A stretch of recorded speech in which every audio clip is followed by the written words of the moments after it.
හොඳයි සුබ දවසක් ඉතින් හැමෝටම 10 සහ 11 ශ්‍රේණි දරුවන් ඉලක්ක කරලා අපි කරන යන පාඩම් මාලාවේ පළවෙනි වීඩියෝ එක තමයි මේ. ඉතින් විස්තර කිහිපයක් තියෙනවා ඔබට කියන්න. නමුත් මේ විස්තරත් අපි වීඩියෝ එක අතරමැද කියන්නම්. මුලින්ම අපි බලමු අද ඇත්තටම අපි කතා කරන්නේ මොන පාඩම ගැනද කියලා. ඉතින් 11 ශ්‍රේණියේ දරුවන්, ඒ කියන්නේ මේ පාර O level විභාගයට පෙනී ඉන්න දරුවන්.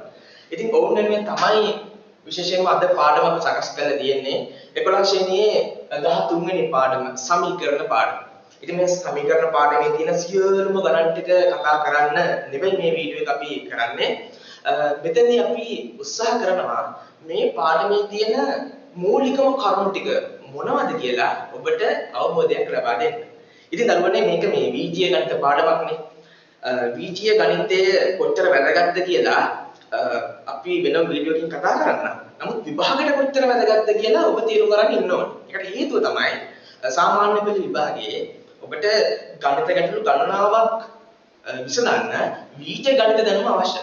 ඇත්තම කතාව කිව්වොත් ඔබට ගණන් වලට එකක් ගන්න නම් ලකුණු 75ට වඩා වැඩියෙන් ගන්න ටාගට් එකක් නැත්නම් හීනයක් තියෙනවා නම් ඔබ බීජ ගණිතයේ සහ සදිශ සංඛ්‍යා අපි කියන්නේ ධන සංඛ්‍යා අන්න ඒ දේවල් සම්බන්ධව ඔබ 100% පුළුවන් වෙලා තියෙනවා. හරිද? ඉතින් මේක ඇත්තටම මේ සාමාන්‍යයෙන් දරුවන් අර යාන්ත්‍රිකව හදන ගණන් විදියට මේක සලකනවා. හැබැයි මම නම් හිතන්නේ ඒක ඇත්තට සුදුසු නෑ. මොකද මේ ගණන් වල තියෙන ගැඹුරු ඇතුළත් කරුණු හරපද්ධතිය ඔබ තේරුම් අරන් මේ ගණිත ගැටලු විසඳනවා නම් ඔබට හරිම ලේසි. හොඳයි. ඉතින් මේ බය වෙන දෙයක් නෑ. අපි මේ පාඩමේ තියෙන කාරණා මොනවද කියලා තාම සරලව ඔබට කියලා දෙනවා. ඉතින් මේ සමීකරණ පාඩමේ මූලික වශයෙන් අපිට කතා කරන්න තියෙන ප්‍රධාන කාරණා දෙකක් තියෙනවා. එකක් තමයි මුලින්ම පාඩමේ පටන් ගන්නම සමගාමී සමීකරණ විසඳීම.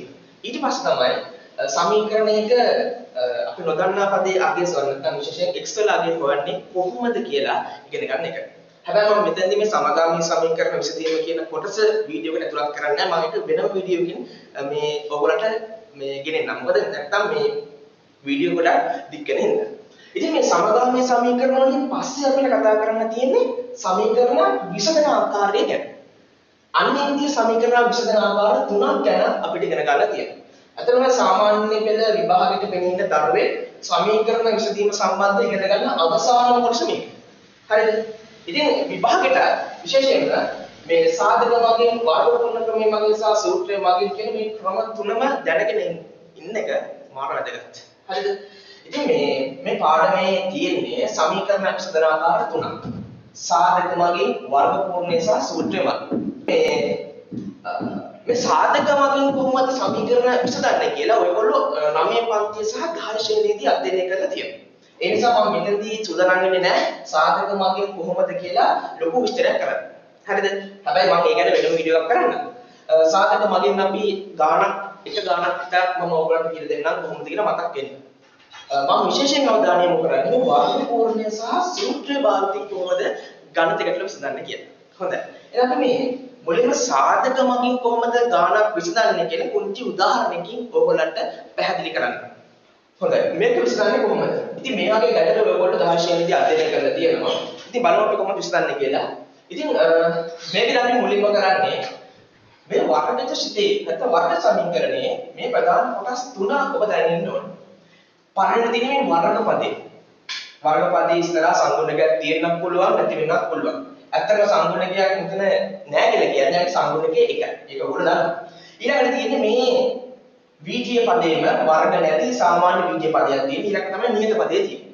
සාධක මගින් මේක විසඳන්න දරුවෝ අපි මේ නියත පදේ සහ වර්ග පදේ අපි ගුණ කරනවා. විශේෂයෙන් මේකේ සංගුණකයක් එක්ක. ඊට පස්සේ දැන් 9 දෙකෙන් ගුණ කරනවා අපි දන්නවා 18යි x වර්ගය. හැබැයි මෙතන ලකුණු අනිවාර්යයෙන් දාන්න ඕනේ. මොකද මෙයාගේ දාන්නේ මෙයාගේ ඍණ. ඒ නිසා මේක ඍණ. ඊට පස්සේ අපි බැලුවේ මොකද්ද? මෙන්න මෙතන සංගුණක නැත්නම් ඍණ 18 සංඛ්‍යා දෙකක ගුණිතයක් විදිහට ලියා ගන්න ඕනේ. හරි. ඒකට මම මේ සංඛ්‍යා දෙක ගුණිතයක් විදිහට 3-4ක්ම ලියන්න යන්නේ නැහැ. මම දැනට විශ්වාස කරනවා ඔයගොල්ලෝ 11 පන්ති ඉන්න නිසා මේක එකපාරට අපිට ලියන්න පුළුවන් කියලා. හැබැයි මේක ලියද්දී සැලකිලිමත් වෙන්න කාරණා දෙකක් තියෙනවා. එකක් තමයි සංඛ්‍යා දෙකක් ගුණ කරලා මෙයා හැදෙන්නත් ඕනි, ඒ ලකුණ හැදෙන්නත් ඕනි. ඒ වගේම තමයි ඒ ලියන ඉලක්කම් දෙක එකතු කරලා හරි අඩු කරලා හරි මේ මැද සංඛ්‍යාව දෙන්නත් ඕන. ඉතින් දැන් බලමු 18 හදා ගන්න පුළුවන් අපිට ක්‍රම ගණනාවක් තියෙනවා. මම මෙතන දාන්නම් 6 වරක් 3. 6 වරක් 3. අර මෙතන x වර්ගය නිසා මම දෙන්නට x කියලා දාන්නම්. දැන් බලන්න මේ දෙන්නගේ ගුණිතය ඍණ වෙන්න නම් මෙතන කවුරු හරි එක්කෙනෙක් ඍණ වෙන්න ඕනේ. ලකුණු අසමාන වුණොත් තමයි මෙයා ඍණ වෙන්නේ.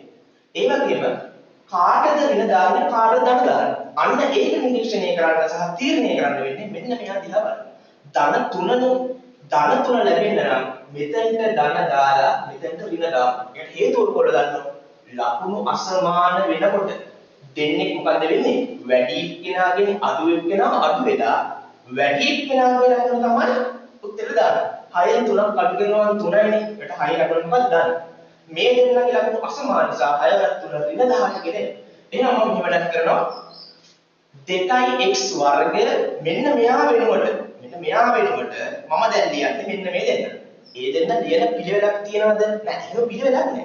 ඔයාලට කැමති නම් මෙයා මුලින් ලියන්න පුළුවන් නැත්නම් මෙයා ලියන්න පුළුවන්. මම ලියලා තියෙන විදිහට මම ලියන්නම්. හරිද? එතකොට මෙතන ධන 6x ඍණ 3x. එතකොට මේ තමයි එයාට මුකුත් කරන්නේ නැහැ. අපි එයා මෙහෙම ලියා ගන්නවා ඍණ 9 සමානයි බිඳුව කියලා. ඒ වගේම ඔයගොල්ලෝ ගණන් හදද්දී සරිමත් දෙන්නේ මේ මෙතන ලියන කෑල්ල. දැන් සමහර ළමයි ඩිස් එකේ ලියනවා අතේ හදනවා ඒක ප්‍රශ්නයක් නෑ නේ. ප්‍රශ්නයක් තියෙනවා අතට. ඒක ඔයගොල්ලෝ ඇත්තටම ඔයගොල්ලෝ ගාන හදන තරම ලියලා පොඩ්ඩක් ප්‍රවණක් දාන්න. සමහරට ඒකට කරනවා හම්බෙනවා. හරි. දැන් ඊට පස්සේ තියෙන්නේ හරිම ලේසි වැඩක්. මෙතන දැන් පද හතරක් තියෙනවා. ඒ නිසා දෙන්න අපි වෙන් කරලා පොදු සහජිකයට ගමු. ඊට එතෙන් මම කරන්නේ 2x වර්ගය දන 6x වලින් කවුද පොදු? මෙතන අපිට තේරෙනවා මුලින් බලන්න සම්පූර්ණක දිහා. 6 තියෙනවා 2 තියෙනවා. දෙන්නම බෙදනකොට ඉලක්කම. දෙකනේ. එහෙනම් දෙකේ ඉලක්කම ලියාගත්තා. ඊට පස්සේ මෙතන x තියෙනවා x වර්ගයෙන් මෙතන x. එහෙනම් x එක්කෙනෙක් අපිට පොදු වෙන්න ලියන්න පුළුවන්. ඊට පස්සේදී මම කරන්නේ මෙතන වරහණක් දාගෙන මෙන්න මේ පොදු සාධකයෙන් මේ දෙන්නම බෙදන්න. හරිද?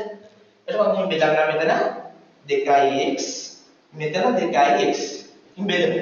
බෙදුවට පස්සේදී දෙකට දෙක කැපිලා යනවා. ඒ වගේම මෙතන x එක්කෙනෙකුට මෙතන එක්කෙනයි කැපිලා යනවා. ඉතුරු වෙන්නේ කවුද? x එක්කෙනෙක් ඉතුරු වෙනවා. මෙතන කොහොමද දාගත්තා? 6 දෙකෙන් බෙදුවා කීයද? 3යි x ට x කැපිලා යනවා. එතකොට කීයද? 3යි x ධන 3. මෙතනත් ඒ වැඩිම කරනවා ඍණ 3x ඍණ 9. ඉංග්‍රීසි අපරාධ නැහැ පොදුවේ. ඉලක්කම් දෙකක් තියෙන්නේ 3 සහ 9ට පොදු. නැත්තම් දෙන්නම බෙදන්න පුළුවන් ඉලක්කම විදියට මට 3 ගන්න පුළුවන්. ඍණ 3. හරිද? ඍණ 3 පොදු සාධකයේ නිසා මම දෙන්නම ඍණ 3ෙන් බෙදලා. බලන්න වෙනද?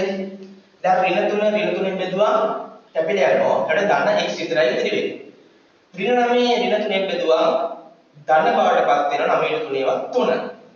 සමානයි බිඳුව. හරිද? ඊට පස්සේදී දැන් බලන්න මෙතන ආපු වීඩියෝ ප්‍රකාශන නැත්නම් දීපද ප්‍රකාශන වල පොදු සාධක තියෙනවා. කවුද? ඒ තමයි මෙන්න මේ ළඟට. කවුද? x ධන 3 සහ x ධන 3. මම එයාව පිටින් ලියා ගන්නවා. අපි ලියමු මේ විදිහට x ධන 3. ඔන්න මේ දෙන්නනේ. දැන් ඉතිරි වෙන්නේ කවුද එතකොට? 2x ඍණ 3. එයාව බය නැතුව වෙන වරහණක දාන්න. 3 සමානයි බිඳුව. මේ තනි පද විදිහට ගත්තොත් මේ දෙන්නගේ ගුණිතය බිඳුවක් වෙන්න ඕන. එහෙමනේ තියෙන්නේ අපිට. දැන් මෙතන අපි චෝටි මොන්ටිසෝරි තරගයක් අපි ඉදිරිපත් කරමු. මේ දෙන්න ගුණ කරලා බිඳුව එන්න නම් මුන් දෙන්නගෙන් එක අනිවාර්යයෙන් මොකද්ද වෙන්න ඕනේ? බිඳුව වෙන්නේ. දැන් උදාහරණ ගත්තොත් a ගුණ කිරීම b සමානයි බිඳුව. අපි දන්නේ නැහැ මේ කොහොමද කියලා. හැබැයි මේ දෙන්න ගුණ කරලා බිඳුව වෙන්න නම් අනිවාර්යයෙන් මොකද්ද? එකොමෙන් දෙන්නම බිඳුව වෙන්න ඕනේ. එක්ක එක්කෙනෙක් බිඳුව වෙන්න ඕනේ. ඒ නිසා අපිට ලියන්න පුළුවන් a සමානයි බිඳුව හෝ සහ නෙමෙයි හෝ b සමානයි බිඳුව. හය වෙන්නේ බිඳුව. හරිද? එතකොට a සමානයි බිඳුව නැත්නම් b සමානයි බිඳුව. හරිනේ. මුන් දෙන්නකින් එකෙක් බිඳුව වුණොත් අනිවාර්යෙන් ගුණිතේ බිඳුව. මේක සාධාරණ තරගයක්. අපි ඒක මෙතන ලියමු. දැන් මේක ලියන්නත් අවශ්‍ය නැහැ. ඔයගොල්ලෝ විභාගයට ඉන්න. මම මේක තීරුම් කරන්නේ නැහැ. ඊට බලන්න මම ලියන්න පුළුවන් නම් x ධන 3 සමානයි බිඳුව හෝ 2x ඍණ 3 සමානයි බිඳුව. ප්‍රශ්නයක් නැහැ. එතකොට දැන් තියෙන සාධාරණ විදිහට මේක විසඳන්න තියෙනවා. එතකොට මේ විසඳන විදිහ 11ක් තියෙනවා. අපිට චූටි කාලයක් ඉගෙන තියෙනවා. හරිද? x වලට 3ක් එකතු කරුවම බිඳුව නම් x මොකද්ද වෙන්න ඕනේ? ඒක වන්න පුළුවන් වෙන x සමානයි මේ ධන 3 මෙහෙට ගෙනියන්න. එතකොට කීයද? ඍණ 3. එහෙම ඉලක්කයක් දෙන්න පුළුවන්ද? ඇත්තටම මෙහෙම අපි සරල වැදුවට වෙන්නේ මේකයි. මේ කතන්දරෙට ඉතින් ඔයගොල්ලන්ට ලකුණක් දෙන්නේ නැහැ. හැබැයි ඒක තේරුම් ගන්න ඕනේ. මෙතන මොන කරන්නේ දරුවෝ? x ධන 3 තියෙනවා. මෙතන බිඳුව තියෙනවා. මෙතන x තනි වෙන්න නම් ධන 3 අයින් කරන්න ඕනේ. එහෙනම් 3ක් එකතු වෙලා නම් දෙපැත්තෙම 3ක් මොකද කරන්නේ? අඩු කරනවා. ඒත් මේ දෙන්න අයින් වෙලා යනවා. x සමානයි බිඳුවෙන් 3 අඩු කරලා තේරුමක් නැහැ. ඒ නිසා ඍණ 3 තමයි උත්තරේ. 11ක් තියලා මේකෙන් ඉතින් මේක බලාපොරොත්තු වෙන එක හිතින් හදන්න පුළුවන් කියලා අපි විශ්වාස කරමු. හරිද? කෝකටක් කියලා මම මේ කියලා දුන්නා. හරි. මෙතන වෙන්නේ මොකද්ද? මෙතන නම් හැබැයි කාරණා කිහිපයක් තියෙනවා. මොකද x කියන අංකය දෙකෙන් ගුණ වෙලා ඒකෙන් 3ක් අඩු වුණාම තමයි වෙන්නේ. ඒ නිසා මම මෙහෙම වැඩක් කරන 2x ඍණ 3 තියෙනවා. එහෙනම් ඍණ 3 මුලින් අයින් කරනවා දෙපැත්තට මොකද්ද? ධන 3ක් දානවා. ඒකට මේ ඍණ 3 අයින් වෙලා යනවා. 2x සමානයි 0.3. ඉතින් තේරුමක් නැහැ ධන 3. right? තාම ඉවර නැහැ. මෙතන x තනි වෙන්න බෑ.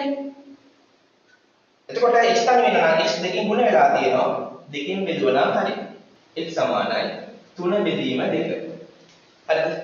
එතකොට ඔන්න එක අගය අරගෙන 3 අනික 3 බෙදීම 2. සාධක මාර්ගයෙන් x වල අගය හොයන විදිය. ඉතින් මේ වගේ ගණන් කිහිපයක් වල සත්‍යපදී තියෙනවා. ඉතින් මම මේ සාධක මාර්ගයෙන් ක්‍රමවේදය පැහැදිලි කරන්න මේ එක ගණනක් විතරක් දාගත්තා. මොකද මොන වගේ ගණනක් දෙනවා. ඉතින් සාධක විදිහට හදනවා නම් මේක තමයි හදන්නේ.